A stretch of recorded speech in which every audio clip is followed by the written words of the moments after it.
with us Lydia Bergen, who is the Sustainable Fisheries Initiative Manager here at the aquarium. Lydia directs and manages all projects related to fisheries conservation work at the New England Aquarium. In this role, she's a principal investigator and manager of the Choice Catch program, which is a cornerstone of the Sustainable Fisheries Initiative. Lydia holds a Master's of Public Policy from Harvard, a Bachelor of Science in Geology from Wellesley. Before joining the aquarium last year, 2005, Lydia was self-employed, providing professional services to Boston area nonprofits and environmental organizations. Previously, Lydia worked as the Policy and Outreach Coordinator for a consortium of marine scientists based in the U.S. West Coast called the Partnership for Interdisciplinary Studies of Coastal Oceans. We also have with us our executive chef, George Kierstead. George is a Massachusetts native, and he started working in a local bakery when he was 14, and then he graduated from high school and went on to pursue a different career and went to Johnson & Wales instead, and graduated with an associate's degree in culinary arts. From there, he's worked in several locations, including Walt Disney World, the Omni Hotel Corporation, the Fairmont Public Plaza, Sebastian's Catering, and the Boston Culinary Group here at the aquarium. He's a member of the American Culinary Foundation, and he's working to become a certified executive chef. You will be able to taste some of his wonderful goodies at the conclusion of this presentation. And without further ado, Lydia. Great. Hi, everyone. Welcome. Thank you so much for coming out tonight to hear our Lowell lecture. As Vicki said, my name is Lydia Bergen, and I'm the Sustainable Fisheries Initiative Program Manager here at the New England Aquarium. And tonight, the mic just came on. Tonight we're going to talk a little bit about what the New England Aquarium is doing around seafood sustainability. And before I get started, I wanted to just mention that there's a couple of other people here tonight who work with me. Heather Tausig, our Director of Conservation, it's all dark in here now, so you can't see her, but as a founder, or really a founder of the Choice Catch program that I work on now, as well as the Sustainable Fisheries Initiative. And also, two of our wild fisheries researchers are in the audience as well, Peter Cooper and Michelle Cho. So I may call on them later if any of you have any particular questions that they may have more expertise than I do. So I just want to start and ask the question of why is the New England Aquarium interested in seafood, and sustainable seafood in particular. And really, that relates to back to our mission as an institution. Our main emphasis is to present, protect, and promote the world of water. And so, as Vicki mentioned, there's a lot of things going on within our exhibits that many of you have probably heard about or maybe even visited many of those exhibits. But we also have a lot of things going on behind the scenes. And our conservation department looks at issues affecting our world's oceans and tries to look at those issues and figure out how we can try to make a difference in protecting and promoting the world of water. As I mentioned, our mission is to protect the world of water, and we have a number of mission-based programs going on behind the scenes in conservation, research, and education. So in addition to the conservation department, we have a number of scientists on staff here at the New England Aquarium that's looking at a number of different issues. And SFI is just one program that's going on right now. And so I'm going to go a little bit more into detail about that. Fish harvesting can have a significant impact on the world's oceans and the ocean environment. And because of that, fisheries has always been a focus of the New England Aquarium's conservation department. And historically, some of this has included facilitation of forums, bringing together different stakeholders that, whether it be fishermen and managers and scientists who were concerned about a particular area. We would host a forum to bring these folks together to talk about that, try to come up with some sort of solutions, with the New England Aquarium acting as a neutral party that could bring those players together and try to affect some sort of change, or just continue the dialogue and moving forward. We've also sponsored programs and collaborative research around fisheries, as well as put together educational publications and films. So today, our major emphasis really is around seafood, and two programs here as part of the Sustainable Fisheries Initiative are the Choice Catch Program and our Celebrate Seafood. And I'm going to talk a little bit more about those in more detail. But first, I want to talk to you a little bit about why we care about seafood here at the New England Aquarium. This graph shows a significant increase in fish production, both for wild fish as well as farmed fish. And you can see that over the past 5 decades, it's been a tremendous increase in the number of fish that have been caught and farmed. At the same time that the production has gone up, fish populations have gone down. And in fact, the Food and Agriculture Organization of the United Nations has quoted that it's expected that about 77% of the world's fish stocks are considered to be either exploited or depleted. That statistic is from 2004. So we have increase in production. We have fish stocks going down. We also have an increased demand in seafood consumption.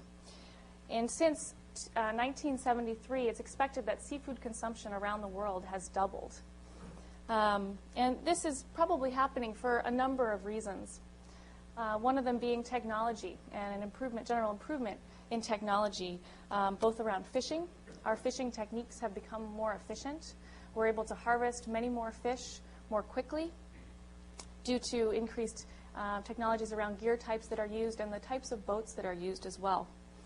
Also, fish farming and our ability to farm has really improved over the past several decades as we've learned more about how to do that efficiently. And again, around technology, our processing ability of fish has improved. And we're now able to freeze fish and able to ship it much longer distances. So it's now available to a wider audience of individuals. Another reason we've seen seafood consumption go up is many of you have probably heard about potential health benefits of eating seafood. And you may have heard of omega-3s, which are a type of fatty acid that we do not produce within our bodies. We can only consume it from external sources. And so, but it's a very important piece of our overall nutrition. And in fact, the American Heart Association recommends that all humans eat 2 servings of fish a week because of the health benefits that it can have. So with all this increased consumption and increased demand, obviously there's the potential to have much more damage and significant impact on our ocean resources. So I'm going to talk a little bit more about that, specifically related to wild fisheries and a little bit on farmed as well.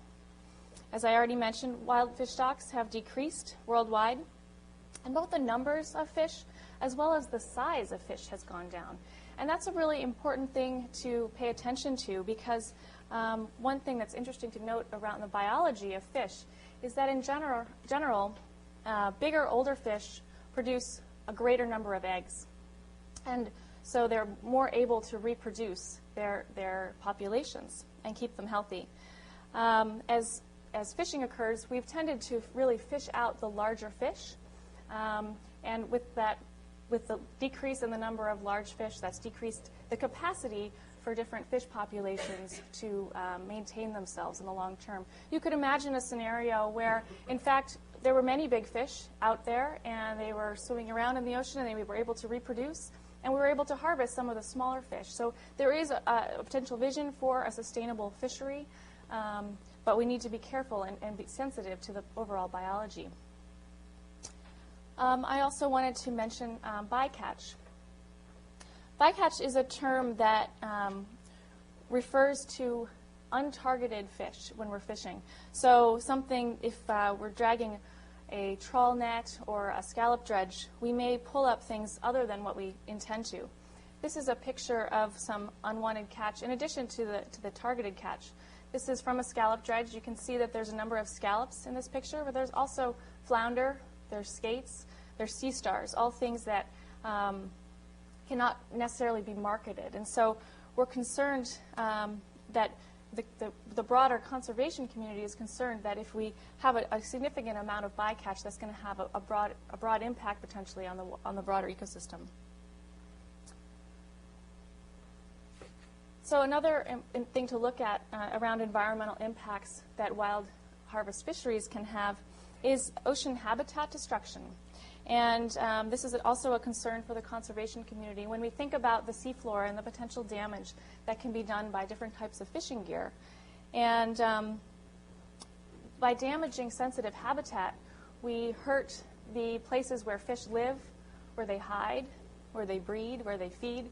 And so we need to be sensitive to the fact that these are really important ecosystems that need to be maintained, but different types of fishing gear can have significant impacts.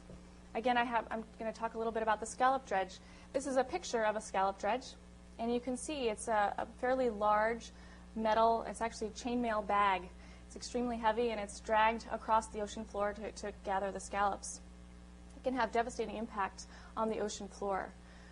Similarly, trawls. This is a picture of an otter board, which is just one part of a trawl. Trawl are large nets that are dragged behind boats to catch various types of fish. And these otter boards are just on the wings of that net and are dragged across the bottom. They're very heavy. In the past, they actually used to use barn doors, but they often are made out of metal today. So a couple of examples of environmental impacts. And just briefly, I want to mention that social concerns are also a concern. Fish are harvested by people, obviously, and so as the populations of fish have changed over the years, that has also impacted the local fishing communities that exist and individual fishermen.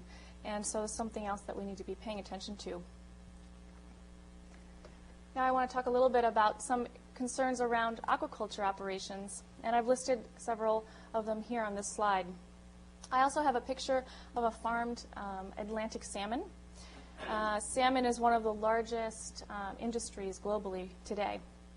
I also have some images here of, let's see if I can get this to work, of different types of farming operations. I have an open ocean net pen on the left and some pond aquaculture on the right. And what I want to say a little bit about aquaculture is that industrial aquaculture is relatively young. People around the world have been doing fish farming for eons, essentially. But industrial, really large-scale aquaculture is relatively new.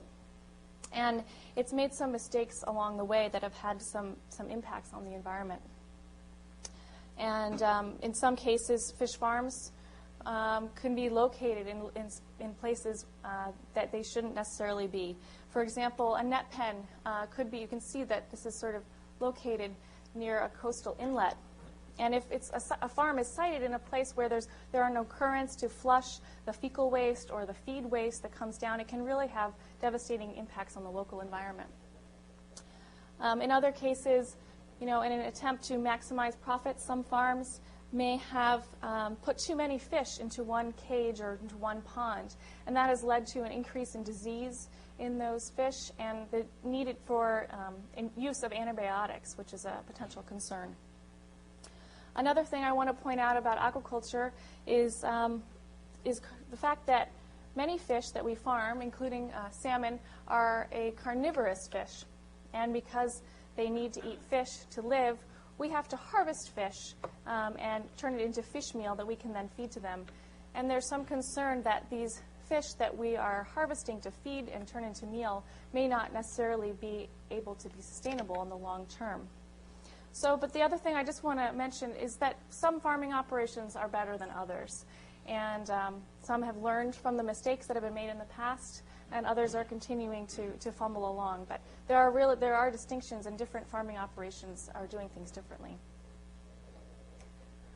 So now that I've given you an overview of some of the issues and concerns of the conservation community having to do with fisheries and fish farming, I want to just talk to you a little bit about the broader landscape around sustainable seafood and what's going on.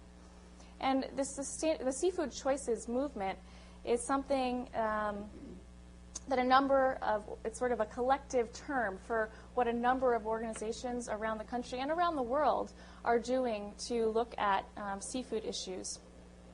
And really, the aim of these groups is to try to mobilize change to ensure that our fish populations are around for the long term, and that future generations are able to enjoy seafood that we all enjoy today. So I've highlighted 4 major approaches that are used by a number of groups over the past 5 to 10 years, and I'm just going to go into a little bit more detail on some of those. So the first one I want to talk about is constituency building, which really is talking about educating consumers, folks like you and me, about where to be buying seafood from. Consumers are out there buying seafood every day and having to make choices about what they should be eating.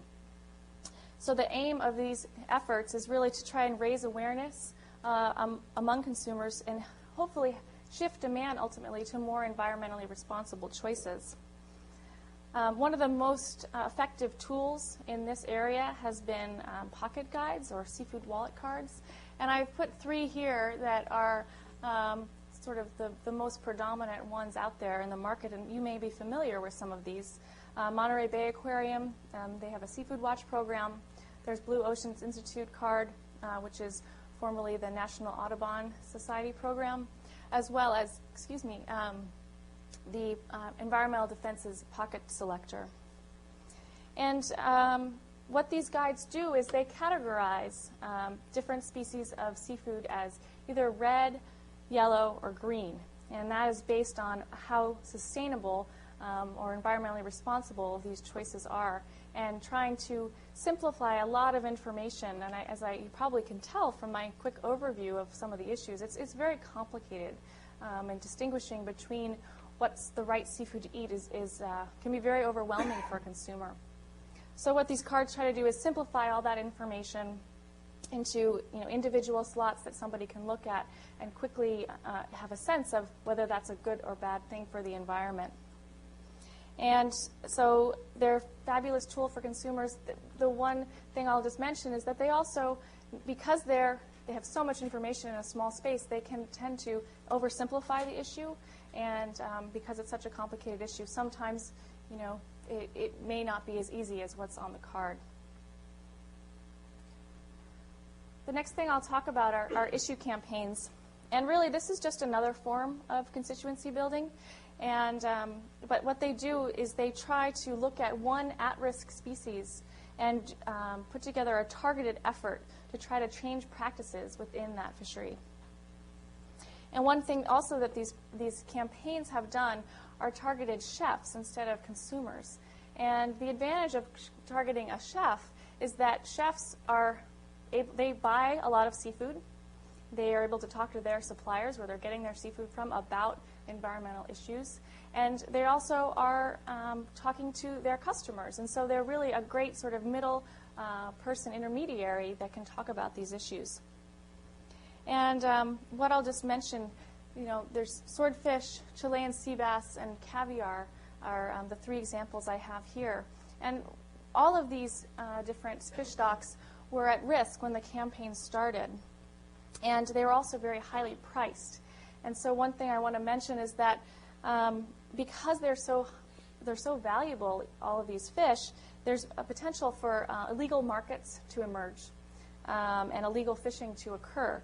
So I just wanted to mention an example around the caviar point is that at the high point of the beluga caviar trade, one sturgeon are the fish that produce caviar, one female fish, the eggs harvested from her could capture in the black market up to $3 million. So that's a really valuable fish, and you can imagine that when a fish is worth that much money, that they would really be at risk of being overfished. But a good news story about the caviar campaign is that recently they were able to get a ban on all imports of caviar into the United States.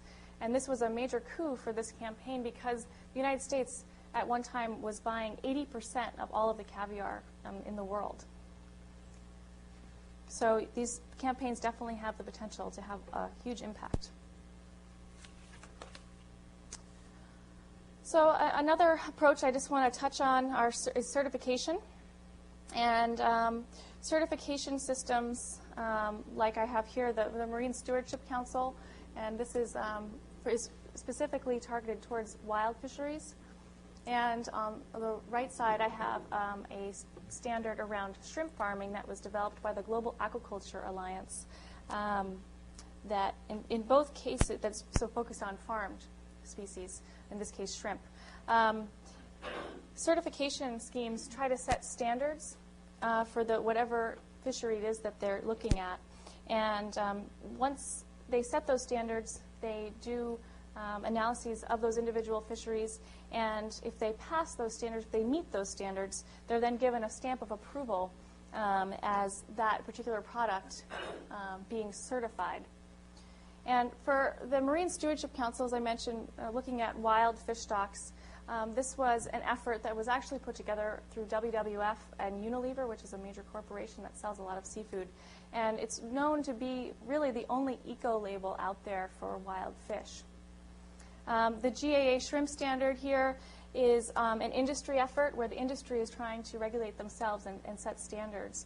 So it's less of an environmental standard, although they do have some environmental pieces in there. But there are also a number of other certification schemes going on around fish farming operations. So number 4 here is market-based approaches. And many of these that I have here are working through the retail end and trying to use the retail market to affect change. And I'll touch on just a couple here. EcoFish is actually a business that was developed around selling only sustainable fish. And they've been around for about 6 years now. And they have very strict standards about what they'll sell, and they actually have an advisory board that advises them on whether the fish that they want to sell is sustainable or not. Sustainable Fishery Advocates is a small nonprofit group based in Central California. They're working with small retail outlets in California and trying to advise them on where to be buying their fish from. Environmental Defense also has a partnership with a retailer, Wegmans, which is upstate New York as well as Pennsylvania retail chain.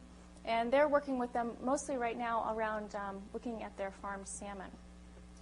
And in addition, the New England Aquarium is working with a major market player through our Choice Catch program. So I'm going to spend a little bit more time talking about that. We work with a company called Royal Ahold.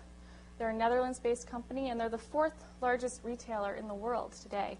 That's for all grocery retail.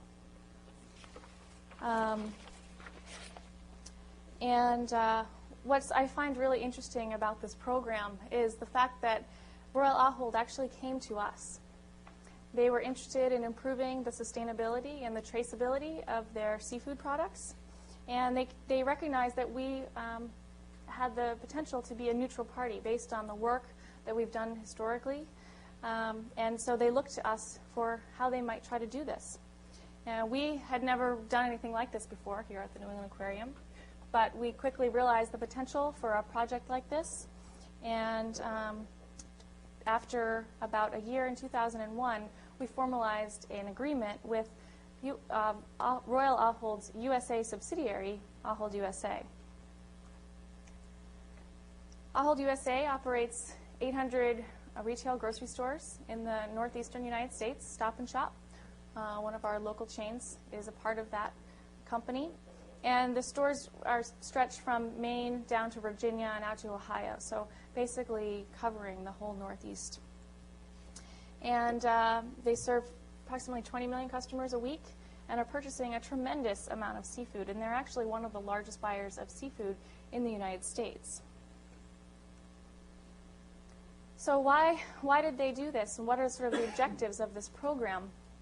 Ahold really wanted to participate in this, as I mentioned, to improve their seafood supply chain, and also to distinguish themselves as a company that cares, that is paying attention to what's going on in the broader world, and is making an effort to make a difference. Of course, the New England Aquarium was interested in this program from the perspective that this was an innovative, market-based approach to try to affect marine conservation. And as I mentioned, the value that we saw in this program was the fact that this is a really large company. They're buying a lot of seafood, and they really have the potential through the supply chains that they influence to have a huge impact. And so by working with them and giving them advice, we could in turn also have a large impact.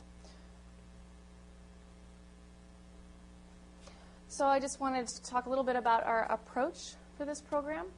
It's really, we emphasize an incremental approach. This is a big company, as I mentioned, and you can't turn a tanker on a dime. It's going to take time, and we recognize that. We've been working with them now for about 6 years, and we've been emphasizing that they continue to make improvements over time. Nobody's perfect, and they realize that. They fully acknowledge that, but they're trying to make a difference and make the changes that they can when they can. So how do we work? We basically give advice to the centralized purchasing office at Ahold USA for all of seafood. And we do this through doing detailed scientific reports on the seafood species that they are buying. They tell us that they would like a particular species, and we then spend time looking at those species and eventually use that to formulate recommendations to Ahold. We also do annual updates on those, as well as, in addition to the in-depth reporting that we do, we also have the ability to do preliminary assessments. Again, business world can move more quickly than the science world at times, and so we take advantage of that and try to advise them as best we can by doing quick assessments. Another thing I'll just mention is we also look into alternatives. If Ahold is interested in selling a particular item that we think maybe is on the less sustainable end of things, less environmentally responsible, we'll try to identify what some good alternatives to that might be. Another thing that's pretty exciting, I think, is the fact that we also do trainings. We actually are training the folks that are the point of sale people, so those people that are behind the fish counter and selling fish to customers every day. And that's a really important piece for that translating it out to customers. And most of the work they've done has really been behind the scenes, again, sort of through the purchasing arm, but they're just starting to try and talk about this more with their customers. And so just this past week I was doing trainings all across the Northeast directly to the seafood managers of all of their stores and talking to them about this project and what we're doing.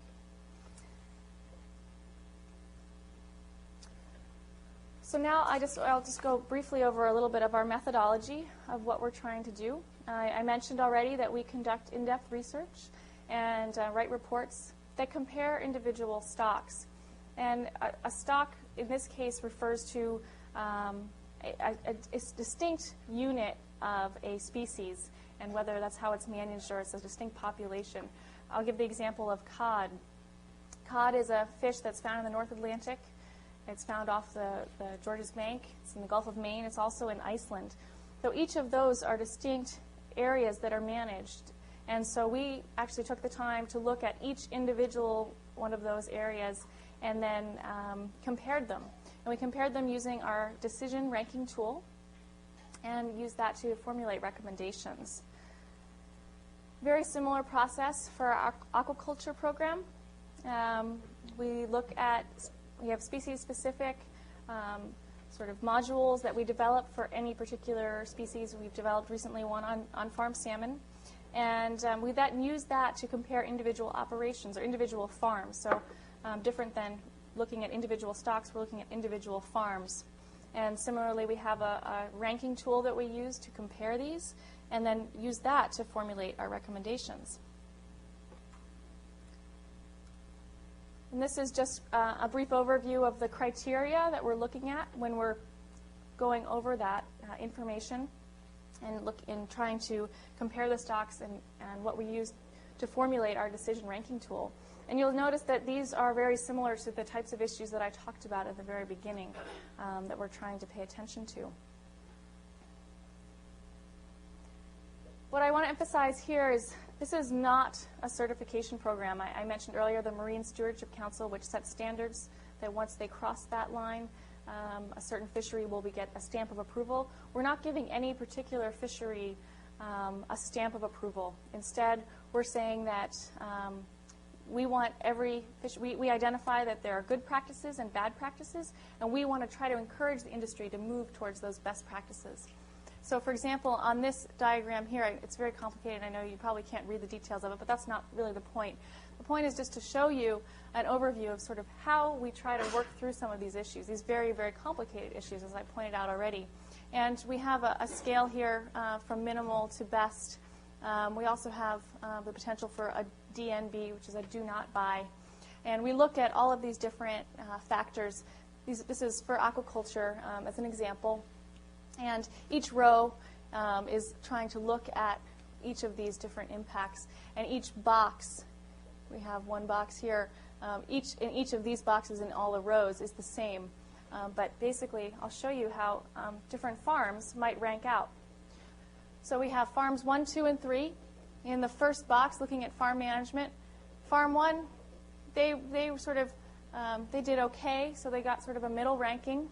And then they continued on down through each box. And there are detailed standards, or not standards, but sort of different pieces of the puzzle that we're looking at for in each one of these boxes. So it's a kind of a black hole. This is just to give you an overview of what's going on. There's a lot more detail in each one of these boxes. But I don't want to bore you with the details, but just give you the overview in terms of how farm 1 maybe stayed over here on the left side towards the minimal end, and eventually farm 2 and 3 actually, they came out pretty high on the closer to the best end.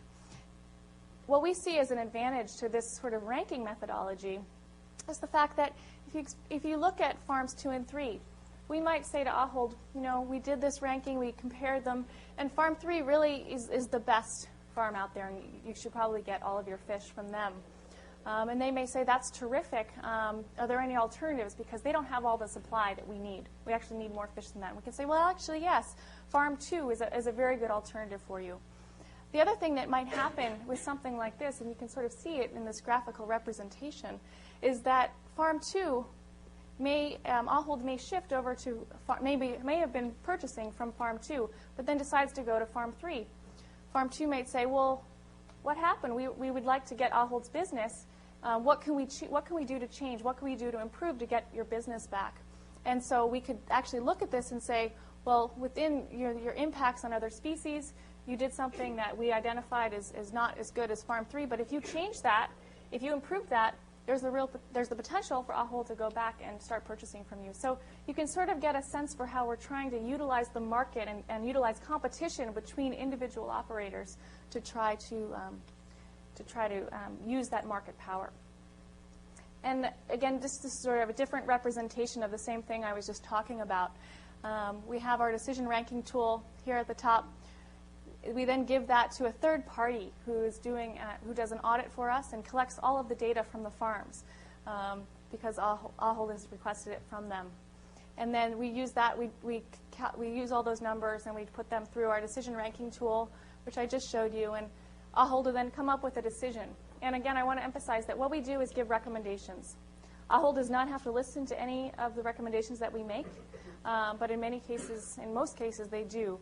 But they do make an independent decision based on their supply needs, and then they'll have different rankings available to them. And again, I pointed out that in this example, maybe this is farm 1, and it was the lowest ranked. But maybe they said, well, we'd really like to improve our practices, so we're going to do some of that, and we'd like to then get re-audited and be reconsidered by Ahold. So again, sort of gives you a sense for how the whole process works and how we're trying to use the market. So is it working? It's a good question, I think. Just give you an overview. These are an overview of all the studies that we've done to date since we began. And again, I told you that we look at individual stocks and we do in-depth reporting on each one so that we can then compare them. And what I want to do now, we do those comparisons and then have come up with recommendations for each of these areas. And so I just want to give you a few examples of different responses that Ahold has had to the work that we've done. First, I'll talk about Chilean sea bass, also known as Patagonian toothfish. Many of you have maybe heard of this fish. And it's one of the first species that we looked at within our program. They live in the Southern Ocean, and they're very deep water fish, and they can live to be quite old, about 50 years, and grow to be 6 feet in length, almost the size of an adult human. And they were first discovered, and I will put that as sort of a qualified, but they were discovered by the American market, I guess I would say, in the 1980s. Before that, it was considered to be a trash fish by many of the Chilean fishermen that were bringing this fish up from the deep oceans. It was considered to be too oily for really proper consumption. But it turned out to be quite marketable in the United States. And once it caught on, it caught on very quickly. And because of that, it also became overfished very quickly. Because it's a deep water fish that lives a long time, it takes a while for it to reproduce. And so the impact of fishing was quite significant. And because it became popular, it also became quite valuable. And again, I talked to you a little bit about the illegal fishing that goes on around some of these fish. There's also some concern about the stock size as we've sort of fished through some of these stocks. And there's also concern about threatened bycatch, seabird bycatch. Chilean sea bass are fished on incredibly long fishing lines. They can be up to 12 miles in length, and they can have 15,000 hooks on them. So the problem is they also use frozen bait, which tends to float. And seabirds, like albatross, which may be endangered or threatened, will take that bait, and the lines will then be drawn down and sink, and then they drown. So there's a real concern around that as well. So after we took a look at this fish, we actually recommended to AHO that they not buy this fish, and they decided to do that. This is one of the first actions they took based on our work and our research. And they no longer advertise, promote, or display this fish in their case. And if a customer does request it, they are supposed to suggest an alternative to this fish. The other thing I want to just mention quickly, and this is a very interesting story with this fishery, especially around the illegal fishing that's gone on. And on June 1st, there's going to be another little lecture by Bruce Knight, who wrote this book called Hooked, Pirates, Poaching, and the Perfect Fish. And he's going to be coming on June 1st to talk about Chilean sea bass in particular. And it's quite a fascinating story. So if you're interested in this topic, I encourage you to attend that. I'll just give another example around orange roughy. This may be another fish that you may have heard of. They're also called slime heads. So if you thought you were eating an orange roughy, well, really, you were eating a slime head. I don't know how you feel about that. But this fish is also a fish that caught on very quickly. It was discovered. It's also a white-fleshed fish and became very popular. These fish can live to be 150 years old, and they do not mature until they're about 30 or 40 years old. So I talked again about that reproduction question and the long-term sustainability based on reproduction. And this is a real concern with the orange roughy fishery, especially because they tend to target large spawning aggregations in this fishery. Orange roughy, for some reason, and actually we're not really sure why, but they tend to come together to spawn, and they aggregate in enormous conglomerations just around seamounts, which seamounts are basically like big mountains in the middle of the ocean floor, and they are host to a wide diversity of life. And so for whatever reason, again, the orange roughy come there to spawn. And deep sea trawlers would go, and they realized that they would be there, and they would drop down their trawls, and they could pull up 50 tons of fish in a matter of minutes because these aggregations were so big. This is a picture of one of those trawl nets that was fishing for orange roughy. These trawls also, these seamounts are very sensitive areas, and the trawls have the potential to do significant damage to these very sensitive deep sea areas. So because of, through our research of this fishery that AHO has asked us to look into, we identified all of these things. We also identified that there was one area where orange roughy existed where the populations were rebuilding, and in fact, there were some protections being put in place around these seamounts. So we flagged all of these different concerns, identified this one area, and shared that information with Ahold. And their response to that was to reduce their advertising. So rather than stopping completely buying the fish, they actually just stopped advertising it, and they saw their sales decrease significantly based on that. So sort of another sort of creative tactic of how they're trying to do the right thing and pay attention. The next thing I want to just talk about a little bit are haddock. This is one of the ground fish that we have here in New England, along with cod and flounder and others. And the populations of haddock have really declined over the past several decades, in fact. And in some ways, the cod populations are a lot worse off than the haddock populations. And even despite the fact that significant fishing regulations have been put in place, the populations are still going down. Haddock is doing a little bit better than cod, and in fact, in some areas, the populations are coming back.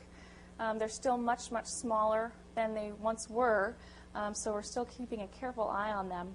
But there is a positive story to be told around haddock. One of the other things we do in our research is try to distinguish between the different types of gear that are used to fish a particular species. Haddock is caught using both trawls, bottom trawls, as well as hook gear. And so we did some research on those different gear types and shared the information. And the hook gear has a much lower impact overall on the environment than does the trawl gear.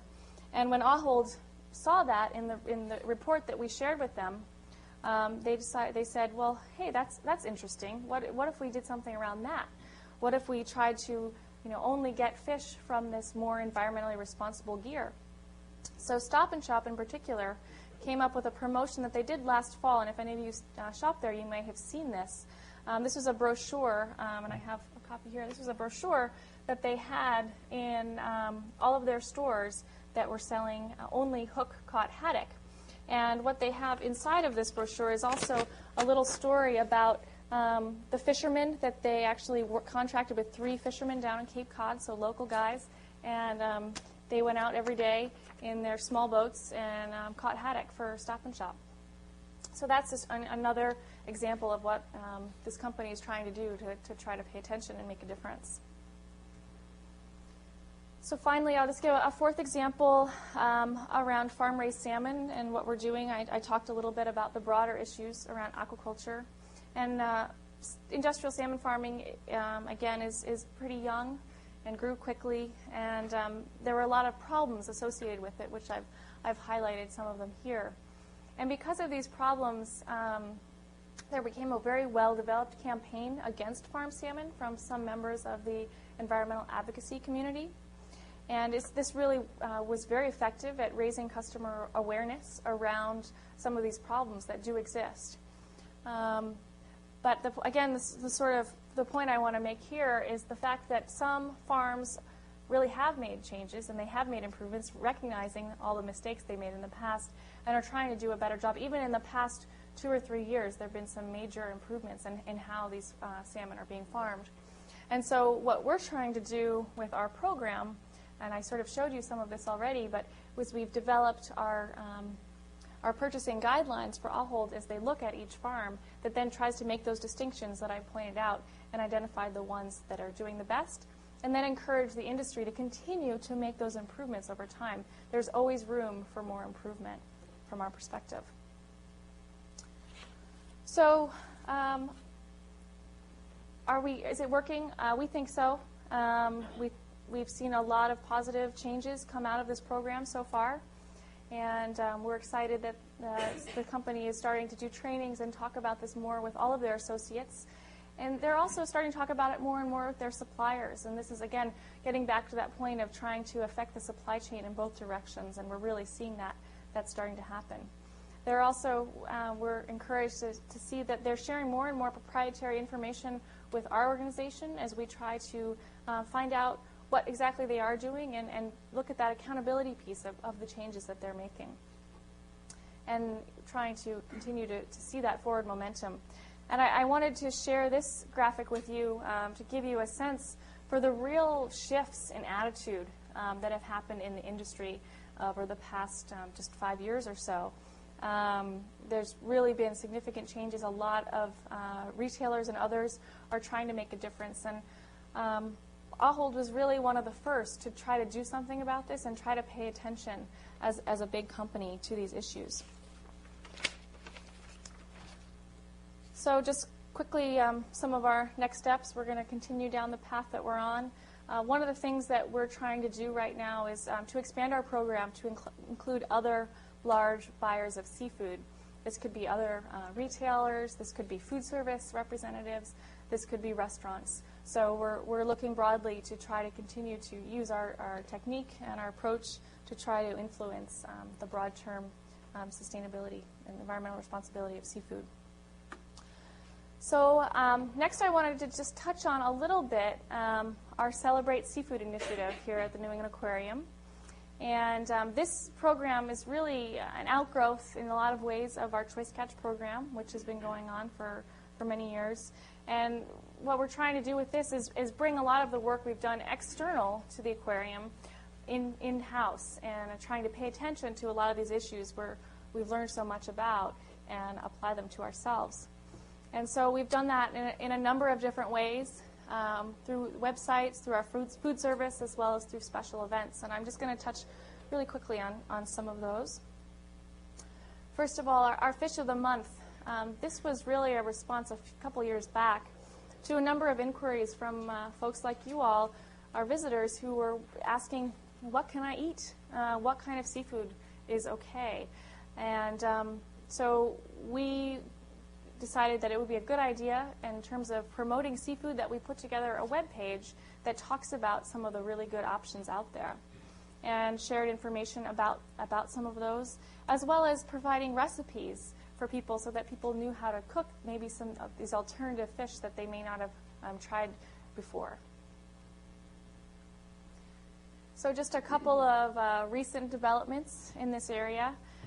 One thing that's really exciting to me, and you'll hear maybe a little bit more about this in a minute, is that starting just this past year, we started serving our Fish of the Month selection in the Harborview Cafe for lunch as lunch specials. And it first started just once a month, but it caught on so quickly and became such a good success that we're now serving it every Saturday. We have a lunch special, and it seems to be doing very well.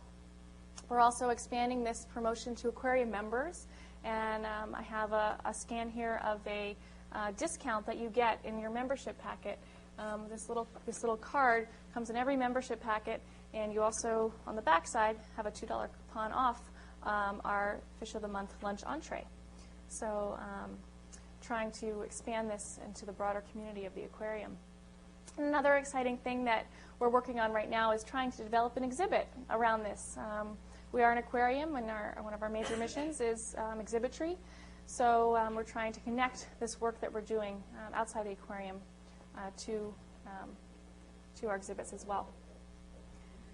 So we've also are trying to connect more with food service, and we've had a great time doing this. And again, you'll hear from George Kierstead, our executive chef, who's been a great advocate of this program and really been making some wonderful entrees that really makes it exciting to celebrate seafood overall. And we have the Harborview Cafe lunch specials. We also have our catering menu that we're working on with them, and also starting to think about where we're getting our fish from, and how environmentally responsible are our suppliers. And just briefly, I'll touch on the fact that we also are trying to again sort of look aquarium-wide. We have a lot of opportunities for special events, and we've had this opportunity to bring in guest chefs to cook a particular sustainable option. We've also had Corporate Appreciation Night where we've had sustainable seafood served, as well as partnering with the Seafood Choices Alliance, which is an umbrella organization that looks at seafood issues here in the United States and abroad, and as well as Chefs Collaborative, and sponsored some events that try to educate consumers about this issue through special events in cities. So my portion is going to close by I just wanted to highlight some Fish of the Month selections. And here I have a few pictures of some good options. This is a sturgeon, but in fact it's a white sturgeon. So I talked earlier about the beluga sturgeon and the caviar. And white sturgeon is a farm-raised sturgeon. There are many farm operations. Well, maybe not many. There are a few farm operations here in the United States that are farming caviar by farming white sturgeon. And they're grown in land-based facilities that are considered to be environmentally responsible. And in fact, we're going to be trying some of that caviar this evening after this talk. And another couple of species I wanted to highlight are also we're going to be trying tonight, which are wild Alaska salmon. This is a red salmon or a sockeye salmon. And wild salmon from Alaska have all been certified with that MSC certification. So they're considered to be a good option as well. And also tonight we'll be trying some farmed clams, which I have a picture of here. Shellfish are all considered to be a good environmental option. Many are farmed. Mussels, clams, oysters are all farmed, and they have very low impact farming operations. So we'll be trying these three a little bit later. I also just wanted to show you this picture of a Dungeness crab. This is an example of another wild species that's considered to be sustainable. They're found on the west coast of the United States and in Canada, and their populations are very healthy, and they're also a very well-managed fishery. And an example of that actually is this year, the Dungeness crab season actually usually starts in December, but it didn't open until a little bit later this year, and that's just a sign that they are paying attention to how big the crabs are getting and allowing them to go through their reproduction cycle before they're harvested. And then also catfish. This is a picture of a catfish. And channel catfish are farmed here in the United States in land-based facilities as well, and they're considered to be a good option.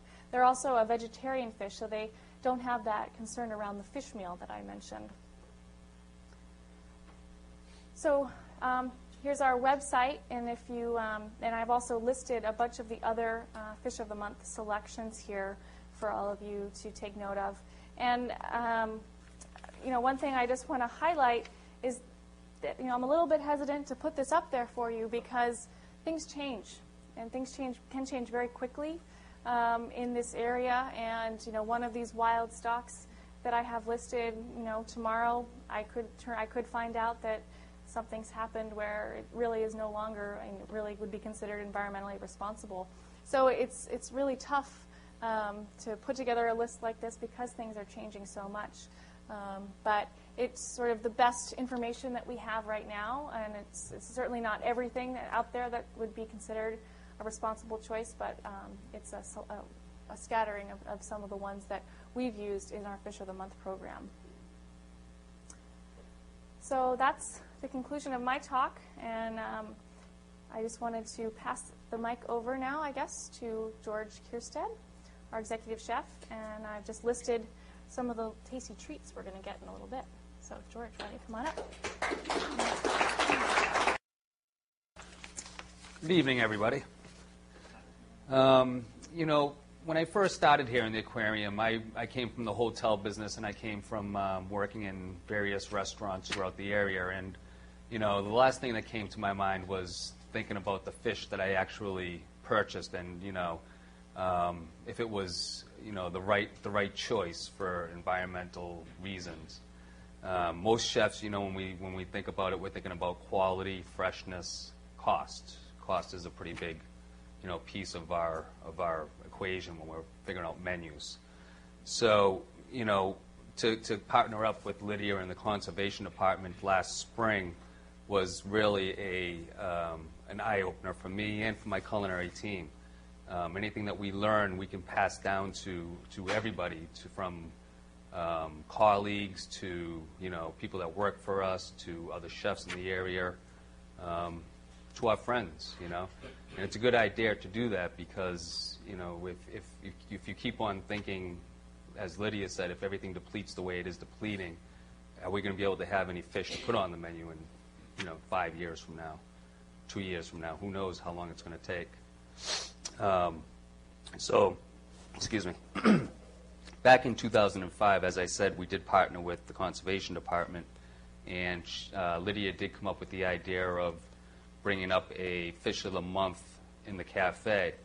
And as she said, it's been a great program. We had to actually do it more often.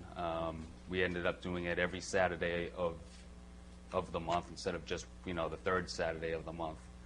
And I'd invite everybody here. You don't even have to pay admission to get into the aquarium. You can just go right up the stairs right to the cafe on a Saturday. And you can still, try the fish there.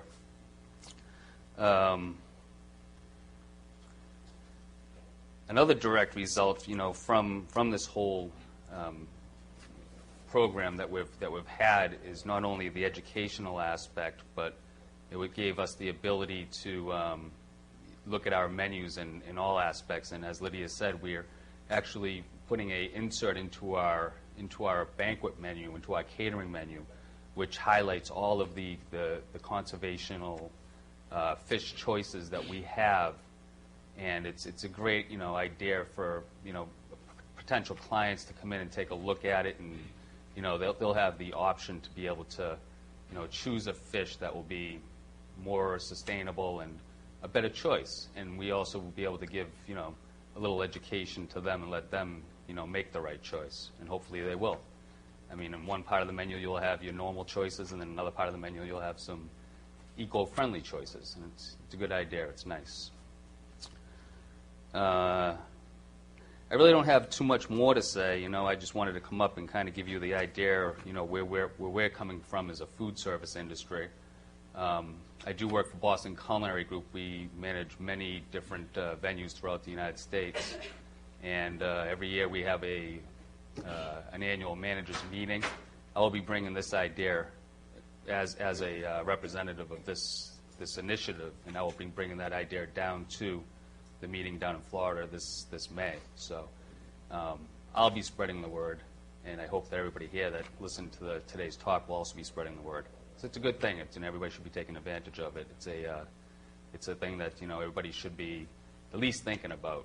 I'm not saying you have to strictly go by all the rules and all the guidelines. Everybody's going to cheat every now and then, but to think about it and to spread the word a little bit, it's going to be it'll be better world for everybody to have, a choice on the menu that you'll be able to have from years to come. So that's all I have to say. So I'm pretty sure the food must be outside and ready to go, and enjoy it. Okay.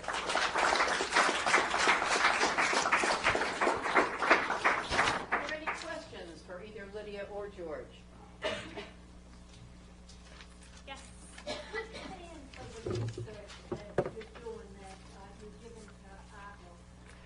Ahold pays for a portion of our work as part of the Sustainable Fisheries Initiative. We also have outside foundation support for this program. And we also, the aquarium also pays for part of the overhead for the program as well.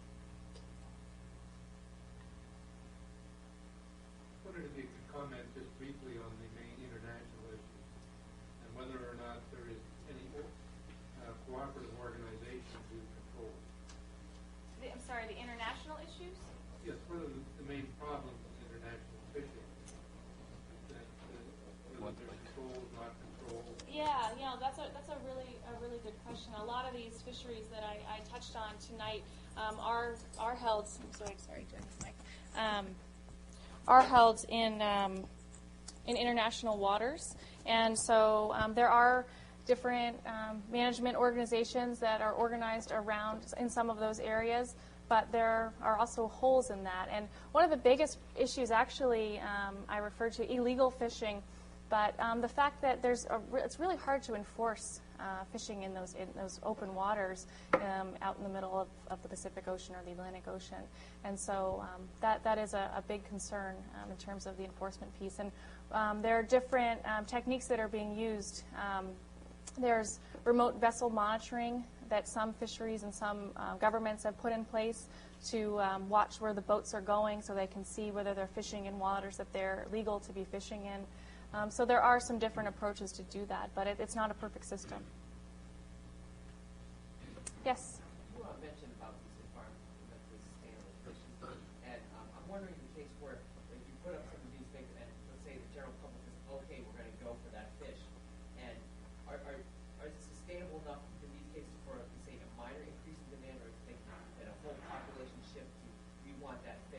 that make that fish no longer sustainable? Are you have some kind of comparison kind of like extra additional tasks? Right, that's a really good question, and one of the factors I mentioned of things that we're looking at is, and one of the most important is fisheries management, and that gets right at your question. One of the reasons a lot of these fisheries are what we would consider to be more environmentally responsible or closer to being sustainable is the fact that there's really rigorous fisheries management regulations in place that would avoid something like that from being able to happen. So, for example, if we said, everybody should be eating, only wild clams, that's, as an example. And so everybody started buying wild clams. Well, you're right. Eventually that would dry up and it would no longer be sustainable. But one of the reasons we're going to recommend it is that, in fact, the regulations around wild clams are actually pretty good. And they're not going to allow the demand to be more than the supply can handle. Yes, please. The other thing that might work to mitigate schooling the market too rapidly, it seems that they're working on the demand side, bottom up, consumers and the bottom tier of providers. It sounds like you're letting the government and regulatory authorities work on the supply side and regulate techniques, locations, net sizes, methodologies, and that kind of thing. Mm-hmm. So it sounds like you're collaborating with and supporting on the regulatory side. But you probably don't smooth the markets tremendously. You try to just edge them a little bit. Absolutely, absolutely. And I think it definitely gets back to the fact that there has to be strong government regulations coming from the top end to put those controls in place. Thank you. Yes, in the back. You mentioned the hooked haddock program. Yes. Do you think it's more practical to, instead of quotas and other methods, to perhaps limit overfishing at least in U.S. waters, just regulating the kind of equipment that can be used to fish? I think both tactics, are working in different areas. So I think, definitely there's sometimes that might be a better way to do it, but in other cases, quotas may be better. So, yeah. Yes, please. Do you have the means of or any drive to incorporate human health factors into some of the regulations? Mm-hmm. That's a really good question. That's something that we've struggled with for a long time, recognizing that there are some potential contamination issues. And I mentioned a lot of these other groups that are also looking at different seafood products out there. And some groups, especially Environmental Defense, has been very good at paying attention to some of those health factors. And actually, on some of those wallet cards, they have now asterisks, I think both on Monterey's card as well as Environmental Defense, really looking at those potential contaminant issues and trying to raise awareness among consumers, because it gets really confusing when you try to balance the environment side and the health side. And at this point, our program doesn't look specifically at health issues, but Hold USA is very, very concerned about this and definitely is paying very strict attention to it. And they have other people that they work with internally that are looking at those issues. So, yeah, hey, Ted. The card that you showed on the Blue Oceans also has some little flags. Mm-hmm. The question I have was about, in terms of, is there any effort to encourage people to buy locally produced or caught fish rather than shipping in something from Alaska or with all the environmental impacts of pollution created by trucking or shipping something across the world? Right. That's not something that we're looking at in our program, again, because Hold is a global company and they really are sourcing from global resources. But I'm trying to think if I can think of any other programs that are out there that are trying to do that. I think, the best example, again, would be, for example, the hook-caught haddock, which is, local fishermen. And it is something that Stop and Shop is interested in that story and trying to source locally whenever they can. But it is tough when there are a global industry. Yes, please, again. What is your evaluation of fish farms for the government regulation of fish farms? How does it work with the government? How do you choose the rack? Well, really, what our program is trying to do is really act as an overlay, and those government regulations are in place, and AHOLD must pay attention to all of those. And the beauty of our evaluation technique is that we can really overlay that on everything else that's going on. So there may be a federal regulation scheme, or there may be another kind of, for example, that Global Aquaculture Alliance certification program. Those could all be going on at the same time, but our program can still look at each of the characteristics and areas that we're interested in looking at and still make those distinctions, and they're sort of complementary more than anything else versus competing. It's a good question. Yes? I mentioned the brochure that Stop and Shop was working on. Yeah. If you could comment on whether or not labeling or education initiatives like that have been successful, or if it's something that you guys have considered recommending or labeling. So this brochure that I mentioned is the first time that Stop and Shop has ever put anything on their counter that talked about this program.